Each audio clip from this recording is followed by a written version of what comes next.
আজকে আসলে মূলত অ্যাডাপ্টেশন একটা দেশ থেকে আসছি, বাংলাদেশ থেকে আসছি, একটা জার্নি হয়েছে। সো জার্নি একটু লম্বাই হয়ে গিয়েছে। সো যেটা হয় আর কি, প্রথম সেশনটা আমরা সাধারণত যে কোনো দেশে গেলে ওই দেশের পরিবেশের সাথে খাপ খাওয়ার জন্যে মানে তৈরিতে একটা শর্ট সেশন। আজকে সেশনটা মূলত শর্টই হয়েছে, পাশাপাশি কিছুটা টেকনিক্যাল কনসেপ্ট ছিল, কাজ ছিল, পজিশনাল গেম, এটাই ছিল আজকের মূল সেশন।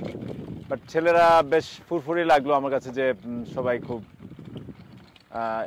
অ্যাক্টিভ লাগলো, যে সবাই মোটিভেটেড এবং মানে আগেও এসছে তো এখানে তাইফে। সো তাইফের পরিবেশের সাথে আমাদের ছেলেরা বেশ পরিচিত। এবং আজকে দেখলেন যে অনেক ঠান্ডা, বৃষ্টি হয়েছে। সো একটা ডিফারেন্ট, অনেক ঠান্ডা এনভায়রনমেন্ট, প্রচুর বাতাস হচ্ছে, তার ভিতরে ছেলেরা পজিটিভ পজিটিভ, সবাই পজিটিভ এবং জিনিসের সবাই ভালো আছে, সুস্থ আছে, এটা আলহামদুলিল্লাহ যে ভালো একটা দিক, ভালো একটা দিন গেল।